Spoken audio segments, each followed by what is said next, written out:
pasamos las 12 del día. Qué rico despertar, no sé si a usted le pasa lo mismo que ayer, que a mí, pero a mí me encantan los días soleados. No si tanto el calor, pero ver el sol parece que uno se rejuvenece, le dan más ganas de salir de la cama.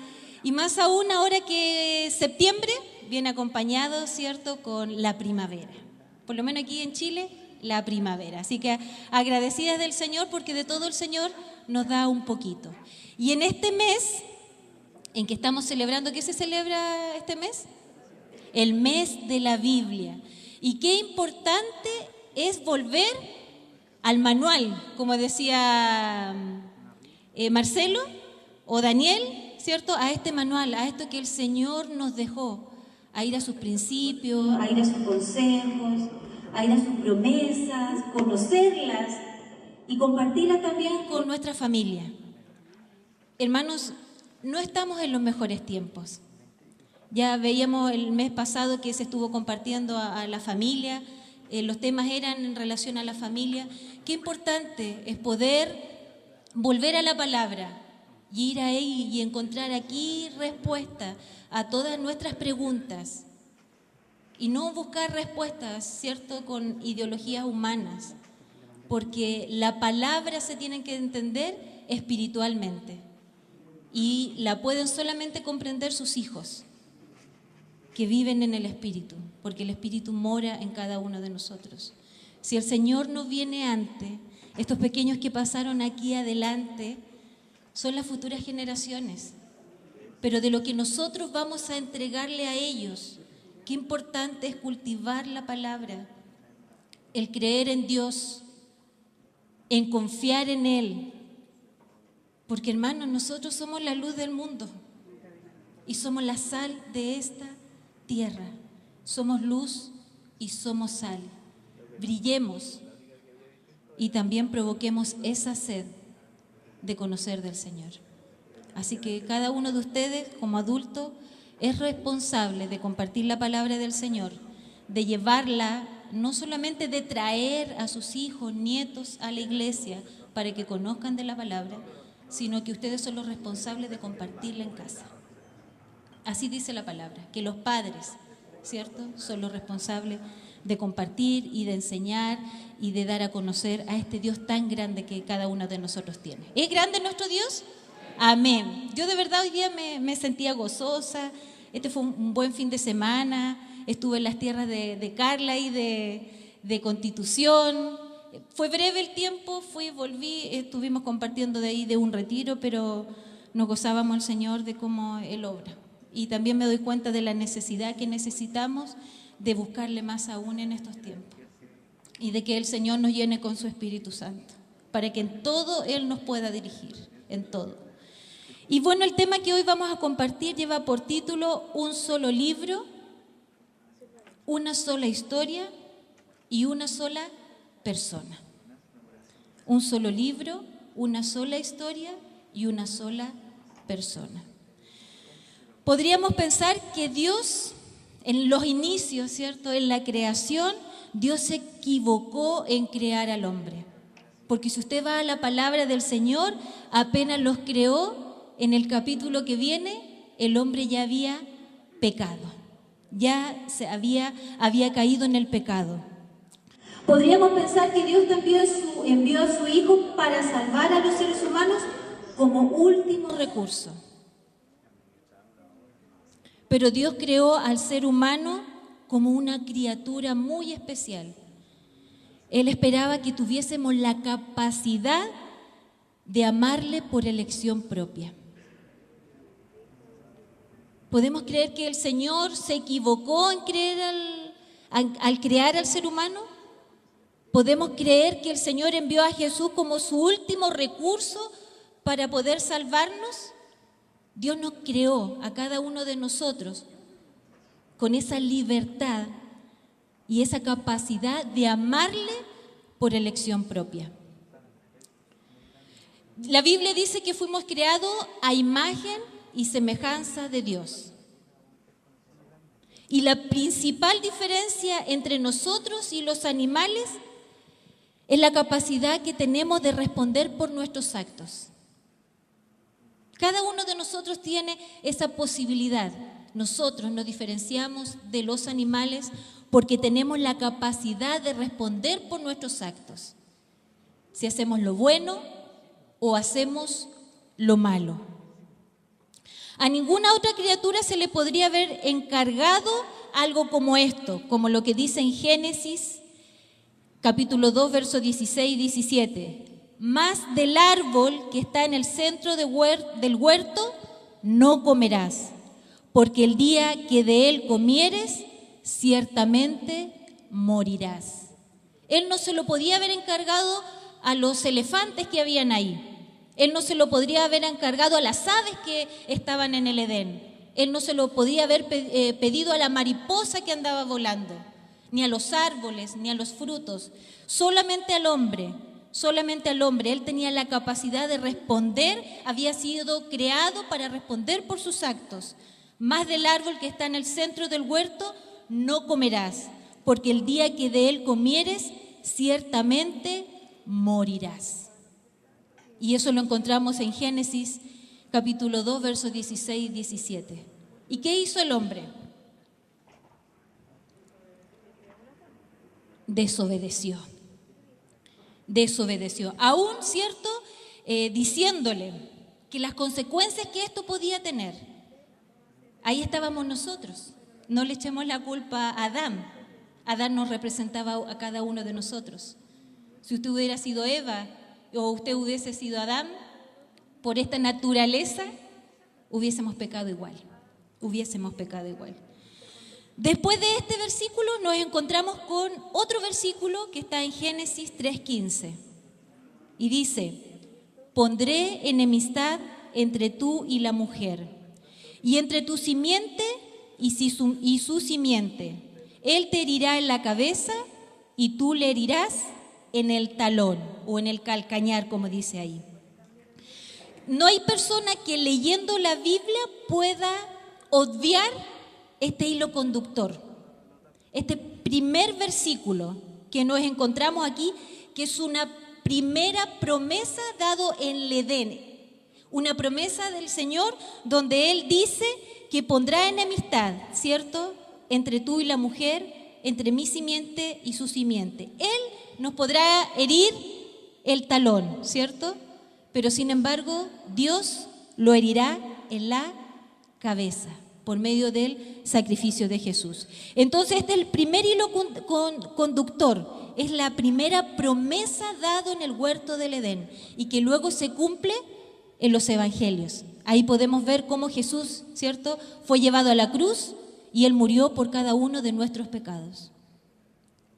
Entonces ahí es donde decíamos, ¿sería para Dios el enviar a Jesús su Hijo como el último recurso para salvar al hombre? Si ya desde el principio, desde que el hombre pecó, el Señor ya tenía una respuesta. Y también se dice que este versículo de Génesis 3:15 es llamado como el pre-evangelio. No sé si usted lo había escuchado, porque es la primera señal del plan redentor de Dios después de la caída del hombre en el jardín del Edén. Es la primera señal de que el Señor iba a hacer algo, que no se iba a quedar ahí conforme con que el hombre se hubiese separado de Él. Porque el hecho de que el hombre hubiese pecado en aquel lugar no solamente nos provocó el experimentar distintas cosas, como la muerte física, como el dolor, como las enfermedades, como el que tuviésemos que trabajar para sobrevivir, como que las mujeres tuvieran que dar a luz con dolor y todas esas consecuencias de esa decisión, sino que también y principalmente se había roto la comunicación entre Dios y el hombre. Era lo que el Señor más quería, tener esta comunicación con el ser humano. Cuando el hombre pecó, le preguntó a Adán, ¿cierto? ¿Y dónde estás tú? ¿Y dónde estás tú? ¿Dónde estás? ¿Por qué se rompió esta comunicación? Porque hoy ya no me puedo comunicar contigo. ¿Dónde estás? ¿Qué pasó? Y a lo mejor esa pregunta nos puede hacer el Señor ahora. ¿Y dónde estás tú? ¿Qué pasó con nuestra intimidad? ¿Qué pasó con nuestra relación? en dónde nos perdimos, en dónde nos separamos, qué circunstancia, qué razón, ¿cierto?, nos separó de ti o te separó de mí. ¿Cuándo dejaste de confiar? ¿Cuándo dejaste de tenerme fe?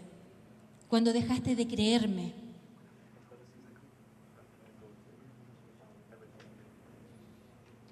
En Gálatas 3:16 dice, porque las promesas fueron hechas a Abraham y su descendiente. No dice y a los descendientes. Incluso en una versión dice y la simiente. Como refiriéndose a muchos, sino más bien a una y a tu descendencia, es decir, el Cristo. ¿Qué quiere decir esto? Que por un hombre llegó el pecado a la humanidad y por un hombre llegó la redención. Gloria a Dios. Gloria a Dios por eso, porque Cristo nos ha redimido. Y nosotros podemos ver a través desde el Nuevo Testamento, o sea, del Antiguo Testamento, desde Génesis 3:15, cómo en la Biblia y en el Antiguo Testamento hay muchas conexiones que van revelando la venida de Cristo. Hay muchas conexiones que van revelando la venida de Cristo en el Antiguo Testamento. Desde este versículo de Génesis 3:15 podemos encontrar simbologías, podemos encontrar tipologías, profecías, títulos, ideas, y vamos a ver algunos de ellos. Por ejemplo, Noé. En Génesis 6:14, ¿qué se le encargó hacer a Noé? Construir un arca, ¿cierto? ¿Por qué? ¿Qué iba a pasar? Iba a venir un diluvio. Ellos nunca habían visto llover, pero sin embargo, Dios le pidió a Noé que construyera un arca. Podría haber salvado a la humanidad sin esta arca, pero sin embargo, así a él le plació construir un arca. Y no un arca que se construyó durante un mes, durante un año, durante 2 años. ¿Cuánto se demoró en construir esta arca? 120 años. 120 años Noé se demoró en construir esta arca. ¿Qué lento para construir Noé? No. ¿Saben por qué? Porque estos 120 años el hombre tenía la posibilidad de creerle a Dios. De creerle a Dios. 120 años. ¿Cuántos años vive cada uno de ustedes? Yo no voy a decir mi edad. Yo tengo 46 años. 46 años que el Señor me ha dado la posibilidad de reconocerle a Él como Padre. El que vive 90 años que el Señor le ha dado la oportunidad, ¿cierto?, de reconocerle como Padre. Aquí los hombres tuvieron 120 años, desde que Noé comenzó a construir el arca hasta que la terminó y vino la lluvia. El arca fue la provisión de Dios para Noé. La provisión de Dios para Noé. Como el Mesías es la provisión de Dios para los pecadores.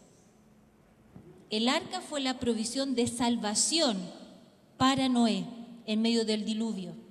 Y el Mesías, ¿cierto? Este Jesús, el Cristo, es la provisión de Dios para salvarnos a nosotros. No de una muerte física probablemente como fue en esos tiempos, sino que también de una muerte espiritual. Antes del diluvio y antes que se construyera el arca, existió en la mente de Dios el medio de salvación. Antes de construir el arca, ¿cierto? Y antes del diluvio ya existía en la cabeza, en la mente de Dios, este medio de salvación, porque no hizo falta que cayera una gota, sino que Él se anticipó 120 años para darle la salvación al hombre.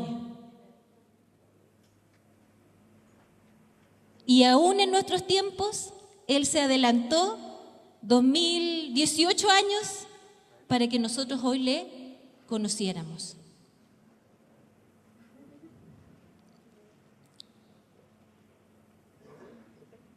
De la misma manera, Cristo no fue una idea de último momento. Cuando el pecado entró en el jardín del Edén, desde toda la eternidad pasada, Elohim, quiere decir los dioses, pretendían salvar a su pueblo. Y en Apocalipsis 13:8 dice, en una parte dice, Cordero inmolado desde el principio del mundo. Cordero inmolado desde el principio del mundo. O sea, este Jesús ya iba a ser crucificado desde los inicios del mundo, porque Dios en su Biblia ya había establecido este medio de salvación, había establecido ese medio de salvación.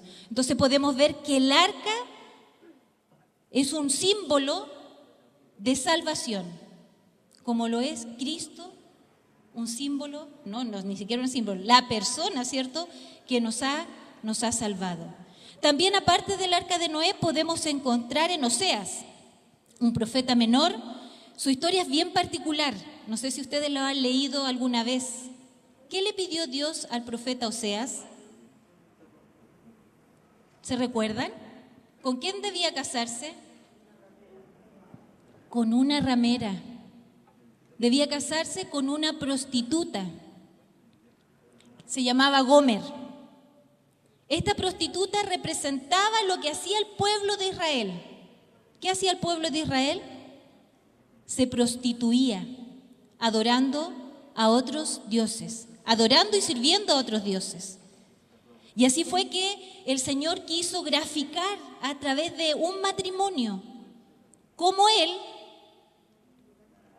estaba dispuesto aún a perdonarle, porque Oseas se casó con Gomer, la sacó de la prostitución, le dio todo lo que él tenía, de la misma forma que Dios hizo con el pueblo de Israel. Lo sacó, le dio todo lo que tenía. ¿Y qué hizo después Gomer, después de tenerlo todo? Va y se fue nuevamente al mundo del cual venía. Lo mismo que hizo el pueblo de Israel. Después de tener a este Dios, va y se volvió al mundo que ellos habían conocido. ¿Y qué le pide de nuevo Dios a Oseas? Dice, ve y cómprala. Este esposo que ya tenía a su esposa, la tuvo que perder y la tuvo que volver a comprar. Así es nuestra vida. Dios nos creó, estuvimos con Él, decidimos volver o irnos al mundo que Él no quería que fuésemos, porque sabía las consecuencias de las cuales íbamos a vivir, pero sin embargo Él, por su amor, un día nos compró. Nuestra vida tenía un precio, y ese fue el precio de Jesús, derramar la sangre del Hijo de Dios. Y aquí vemos otro ejemplo de lo que el Señor Jesús iba a hacer cuando Él ya viniese. Y eso la Biblia nos va revelando y lo va relatando. O sea, antes que Jesús viniera, aquellos profetas, aquellos que se reunían en la sinagoga a leer la palabra, estaba ya escrito. Ya estaba escrito la salvación por medio de Jesucristo. Por eso una misma historia que se va hilando hasta que llega hasta la muerte de Jesucristo y de su redención. Otro ejemplo, otro símbolo, en Números 21, vamos a leerlo, Números 21,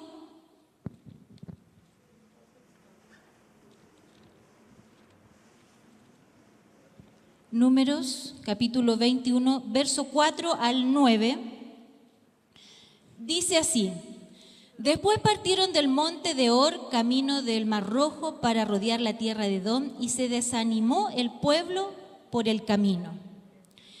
Y habló el pueblo contra Dios y contra Moisés: ¿Por qué nos hiciste subir de Egipto para que muramos en este desierto? Pues no hay pan ni agua, y nuestra alma tiene fastidio de este pan tan liviano. Y Jehová envió entre el pueblo serpientes ardientes que mordían al pueblo, y murió mucho pueblo de Israel. Entonces el pueblo vino a Moisés y dijo: Hemos pecado, y por haber hablado contra Jehová y contra ti, ruega a Jehová que quite de nosotros estas serpientes. Y Moisés oró por el pueblo. Y Jehová dijo a Moisés: Hazte una serpiente ardiente y ponla sobre una asta, y cualquiera que fuera mordido y mirare a ella, vivirá. Y Moisés hizo una serpiente de bronce y la puso sobre un asta. Y cuando alguna serpiente mordía a alguno, miraban la serpiente de bronce y vivían.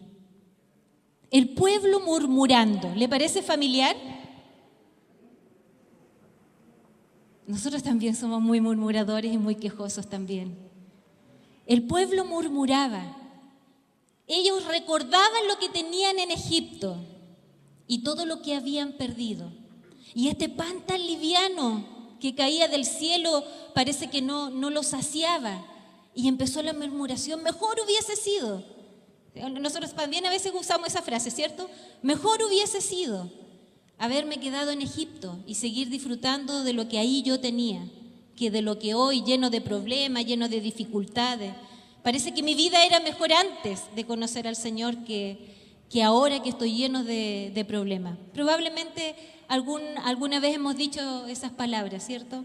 Y el pueblo murmuraba y el Señor envió esta serpiente para que fuesen mordidos, que provocaba fiebre y que llevaba hasta la muerte. Pero cuando el pueblo se arrepintió y pidió a Moisés que por favor intercediera por ellos, ¿qué le dijo el Señor? ¿Qué tenían que construir? Una serpiente en un asta. Y cada vez que el hombre que fuese mordido por esa serpiente miraba, ellos eran salvos. ¿Y qué dice Juan 3:14? Dice, como Moisés, y lo dijo Jesús, como Moisés levantó la serpiente en el desierto, así es preciso que sea levantado el Hijo del Hombre para que todo el que crea en él tenga vida eterna. Esta serpiente levantada que simbolizaba, ¿cierto?, la salvación para aquellos israelitas después de haber sido contaminados con el veneno de la serpiente, significaba salvación. Jesucristo es la salvación para nosotros. Este madero que fue levantado con su cuerpo ahí en el Calvario es nuestra salvación. ¿Qué debemos hacer a Él? Mirarlo a Él. Como dijo Juan Pablo II, ¿cierto? Mirarlo a Él. El Señor también se anticipó, hermanos. Cuando viene alguien a nosotros y nos dice, si existiera Dios, ¿por qué hay tantas muertes? ¿Por qué hay tantas guerras? ¿Por qué hay tanta enfermedad? ¿Por qué hay tanto dolor? Dios se anticipó, la respuesta en la cruz de Cristo. Él envió a Jesús antes que todo esto aconteciera. Porque si usted sufre, la respuesta está ahí, en Cristo. Porque si usted está enfermo, la respuesta está ahí, en Cristo. Porque si usted tiene problemas, la respuesta está ahí en Cristo. Toda pregunta no respondida, la respuesta está ahí en Cristo. Pero nosotros debemos creerle a Él. Él ya mandó el remedio.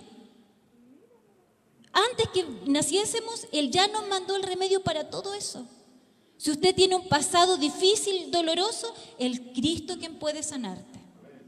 Es Cristo quien puede sanar tu corazón, es Cristo quien puede sanar tu mente, es Cristo quien puede cambiar la forma de ver la vida, es Cristo quien puede cambiar los pensamientos. Es Cristo la respuesta para nuestra vida. Es Cristo la solución. Es Cristo, solo Él es suficiente para todo. Pero debemos creer. Porque si estos israelitas no hubiesen creído de que solamente por mirar, o sea, ¿qué poder tiene esa cruz o esa serpiente levantada? ¿Qué poder puede tener algo inerte sin vida?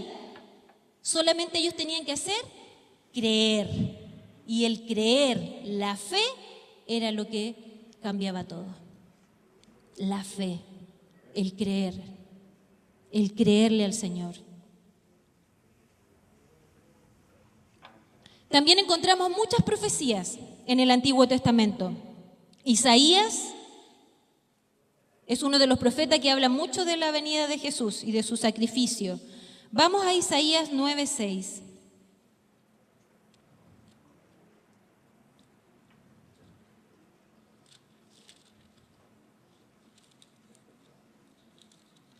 Isaías 9:6 dice, porque un niño nos es nacido, hijo nos es dado, y el principado sobre su hombro, y se llamará su nombre admirable, consejero, Dios fuerte, Padre eterno, príncipe de paz. ¿De quién hablaba ahí?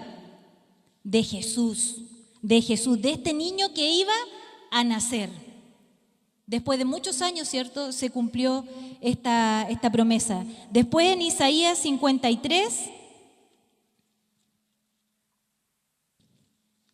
Isaías 53, 7, dice: angustiado él y afligido, no abrió su boca, como cordero fue llevado al matadero, y como oveja delante de sus trasquiladores, enmudeció y no abrió su boca. Como cordero. Aquí él puede graficar, ¿cierto? Primero es una profecía, porque se iba a cumplir. Era dado, palabra del Señor dado al pueblo de Israel. Probablemente no entendían en ese tiempo lo que eso significaba, pero que iba a venir alguien que iba a ser muerto como un cordero. Y justamente los sacrificios que podemos ver en el Antiguo Testamento representaban a Jesús. Representaban a Jesús. Todos los sacrificios de la antigua ley eran figura del sacrificio de Jesús. El primer cordero que fue sacrificado en la Pascua, ¿se acuerdan o no? ¿Cuándo fue ese sacrificio? La primera Pascua. En la salida de Egipto. Muy bien, hermano. En la salida de Egipto. Habían acontecido todas las plagas, pero faltaba la última, donde la muerte, ¿cierto?, iba a tocar a todos los primogénitos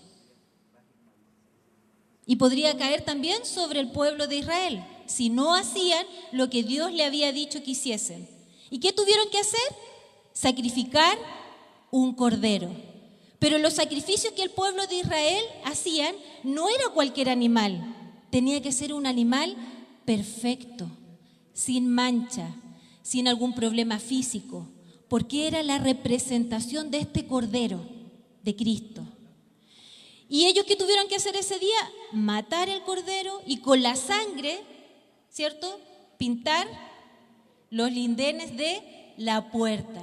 Cuando viniese la muerte y viera la sangre ahí, él iba a pasar de largo, iba a pasar de largo. La sangre de Cristo que viene a salvarnos de la muerte eterna. El sacrificio de Cristo, ¿cierto? Un símbolo a través de ese cordero que fue sacrificado. Los israelitas en ese tiempo ofrecían sacrificio en gratitud, pero también en redención, para perdón de sus pecados. Pero eso se cumplió, era un simbolismo, era creerle, pero eso se cumplió a cabalidad en la muerte de Jesús, en la muerte de Jesucristo. Y ahí vemos otra simbología, ¿cierto? Este cordero que dice en 1 Corintios 5:7, dice: pues la Pascua que es Cristo ya fue sacrificada por nosotros. La Pascua que es Cristo ya fue sacrificada por nosotros. Porque cuando Cristo fue sacrificado no se necesitó ningún otro tipo de sacrificio. Un sacrificio, una sola vez, suficiente para el perdón de todos nuestros pecados y de toda la humanidad. Otra profecía en Miqueas 5:2 dice: Miqueas anunció el lugar del nacimiento del Señor, pero tú, Belén, Efrata, pequeña para estar entre las familias de Judá, de ti me saldrá el que será Señor en Israel, y sus salidas son desde el principio, desde los días de la eternidad. Sus salidas son desde el principio. Desde el principio ya el Señor había, ¿cierto?, mandado o pedido a Jesús que viniese en respuesta para salvarlo de nuestros pecados. ¿Y esto dónde después se cumple? En Mateo. Vemos en Mateo 2 cuando Jesús, ¿cierto?, nació en Belén, en este pueblo pequeño. Nacido no en un hospital, ¿cierto?, no en una clínica. Bueno, en esos tiempos me imagino que existían las parteras, nacían en las casas, atendidas por mujeres, pero él nació en un establo, humildemente. En Malaquías también encontramos otra profecía donde dice: Malaquías profetizó a alguien que prepararía el camino del Hijo de Dios. Dice: he aquí, yo envío mi mensajero, el cual preparará el camino delante de mí. Y vendrá súbitamente a su templo el Señor a quien vosotros buscáis, y el ángel del pacto a quien deseáis vosotros. He aquí viene, ha dicho Jehová de los ejércitos. ¿Y quién era el que preparó el camino a Jesús? Juan el Bautista. Juan el Bautista. Un solo libro, una sola historia, una sola persona, Jesucristo. Y en Zacarías 9:9 describe la entrada del Señor en Jerusalén.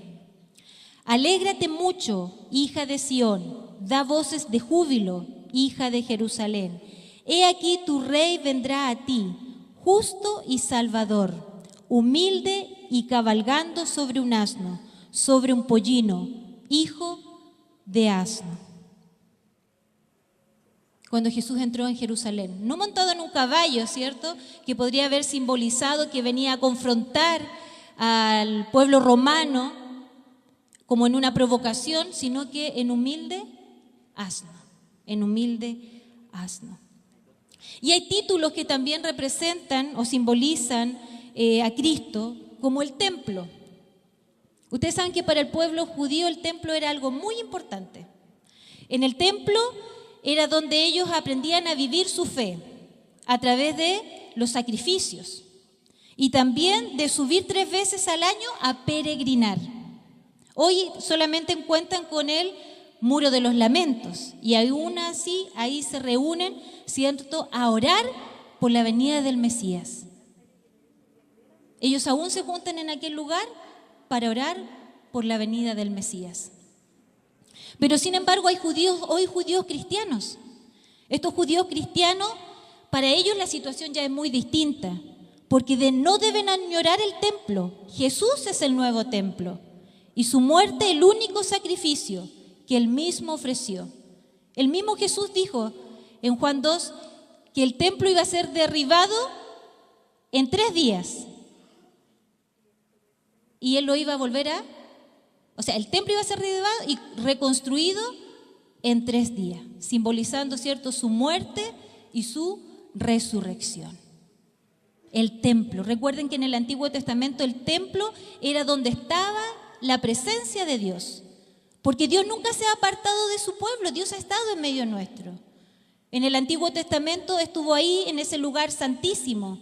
Sabemos que no hay lugar que pueda contener la gloria de Dios, pero Él ahí descendía, ahí el sumo sacerdote podía encontrarse con Dios. Dios estuvo presente en esa nube, Dios estuvo presente en ese fuego que los acompañaba. Dios después estuvo aquí presente a través de Cristo y Dios hoy sigue estando presente a través de su Espíritu Santo en nosotros. Dios no nos ha dejado solo, no nos ha dejado viviendo esta vida en soledad, sino que con Él. Y justamente también encontramos al sumo sacerdote, este sacerdote levita, procedente de la tribu de Leví, quien tenía que ofrecer sacrificios. Y Jesús hoy, dice la Biblia, es nuestro sumo sacerdote.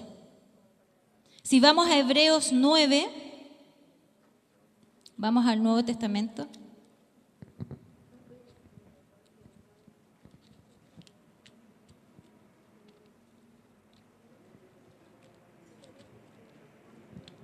Hebreos 9 dice, 9:12, y no por sangre de machos cabríos ni de becerro, sino por su propia sangre, entró una vez y para siempre en el lugar santísimo, habiendo obtenido eterna redención.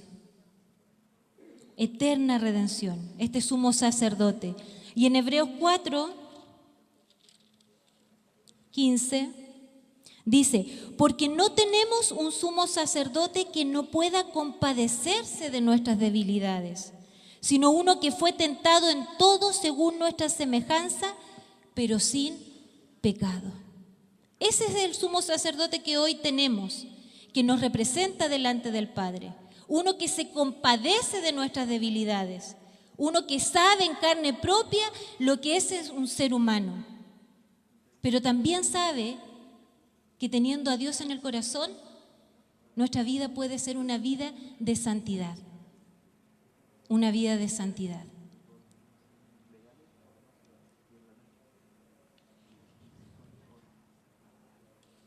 Todo esto, ¿cierto? Desde el Antiguo Testamento, de este versículo de Génesis 3:15, el Señor fue encargándose de mostrarle al pueblo de Israel lo que iba a devenir.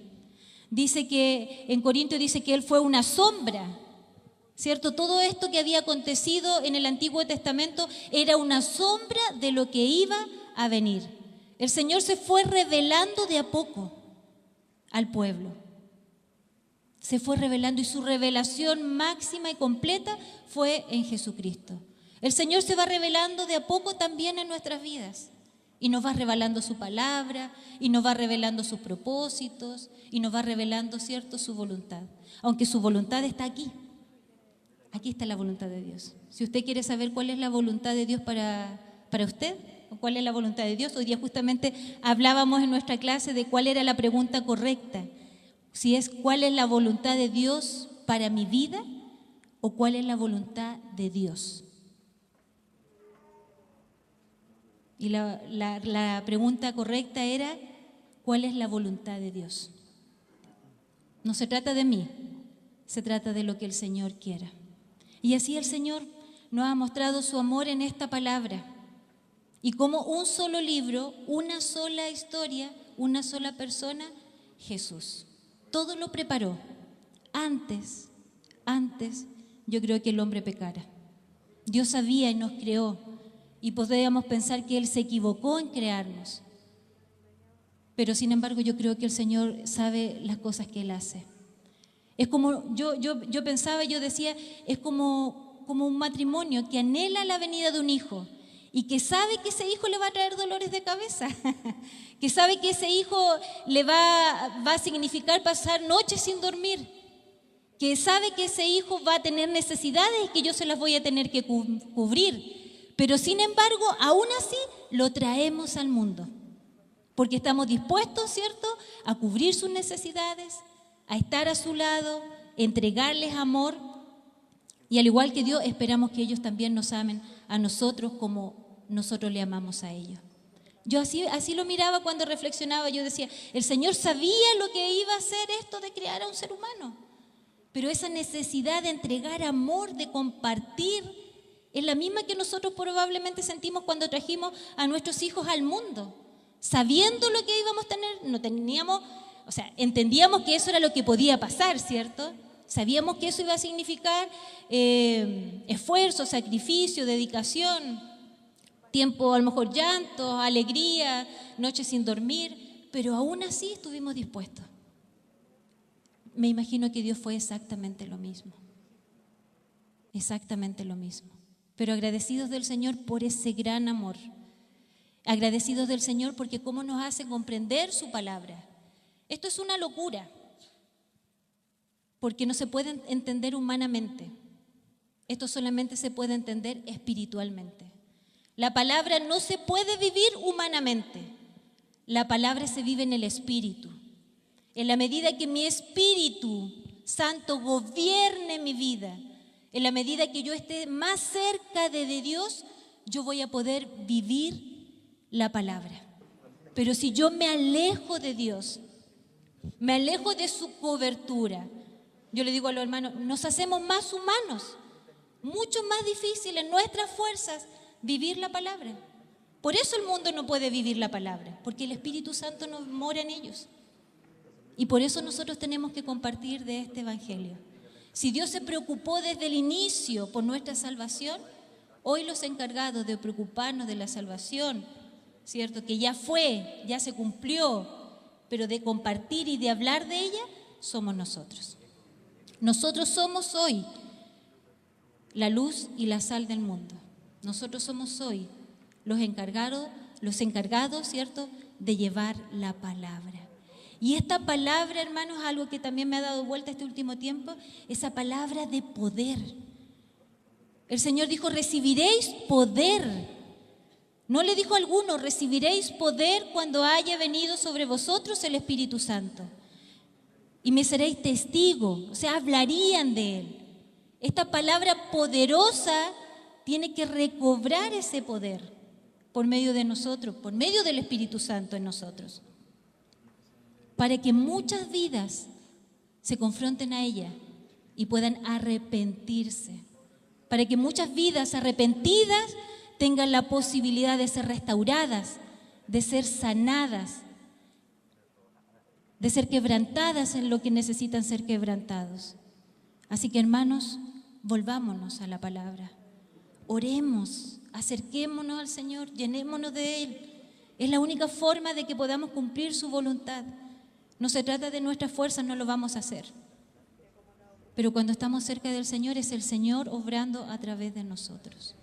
Y es algo que nosotros hoy aprendemos. Podemos ir afuera y decirle, mire, el Señor desde los inicios, el Cordero fue sacrificado en el Edén. Desde el inicio el Señor te amaba.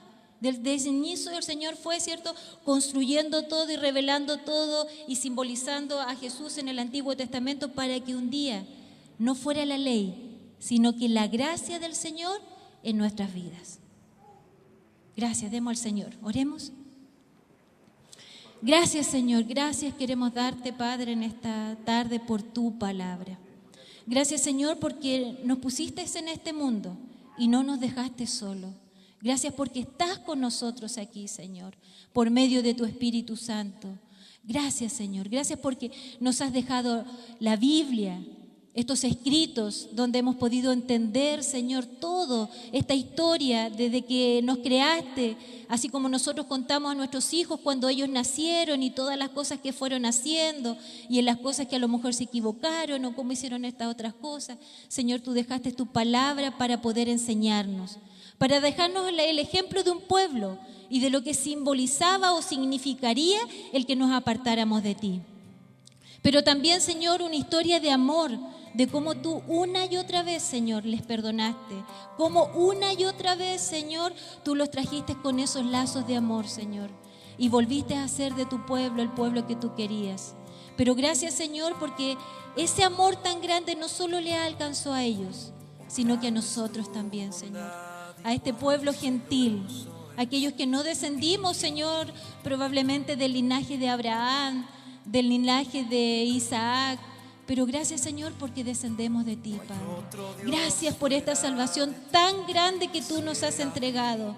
Haznos entender, Señor, que en estos últimos tiempos necesitamos levantar la cruz de Cristo. Que la respuesta, Señor, está en la cruz, para el dolor, para la aflicción, para el perdón, Señor. Para todo, Señor, tú eres suficiente. Gracias, Señor, porque te preocupaste de todo. Y gracias porque hoy estás con nosotros, Señor. Bendice nuestras vidas, Señor. Bendice la vida de mis hermanos que están en este lugar, Señor. Bendice la iglesia, Señor. Bendice a tus hijos a nivel del mundo, que todos se puedan levantar en estos últimos tiempos. En poder, Señor, en poder de la palabra, para poder llevar esperanza, para llevar consuelo, para poder llevar salvación, Señor. Para que tengamos la posibilidad de compadecernos del que sufre, Señor. Porque eso hiciste tú, Jesús, aquí en la tierra, te compadeciste del hombre. No lo enjuiciaste, no le reclamaste, no fuiste como un fariseo ni un legalista, sino que solamente le amaste, Señor. Y como aquella mujer que iba a ser apedreada, Señor, por el hombre, tú le dijiste, Señor, ni yo te condeno, vete y no peques más. Que nuestras vidas, Señor, no sea para condenar al hombre, sino que nuestras vidas sean para acercarlos a ti, Señor. Aleluya, Señor. Llénanos de tu gracia, de tu poder y de tu Espíritu Santo, Señor, para que la palabra que salga de nuestra boca, Señor, sea en poder de lo alto, para que la palabra transforme las vidas, Señor, de aquellos que deben ser transformados, para que la palabra, Señor, restaure, Señor, a aquel que debe ser restaurado, Señor, para que la palabra sane, Señor, a aquel que debe recibir sanidad, para que la palabra liberte, Señor, a aquel que debe recibir liberación, Señor. Hay tantas ataduras, Señor, y la mayor es la atadura del pecado, Señor. Corta aquellas cadenas, Señor. Quita la vista, Señor, esta venda de los ojos que no nos permite ver, Señor, tu gloria. Quita esta venda, Señor, que no nos permite ver tu gracia, Señor. Y de cómo tú estás sobrando alrededor nuestro. Y de cómo tú estás sobrando en nuestras vidas, Señor. Llénanos del poder que dijiste en Hechos 1. Recibiréis poder cuando haya venido sobre vosotros el Espíritu Santo, Señor.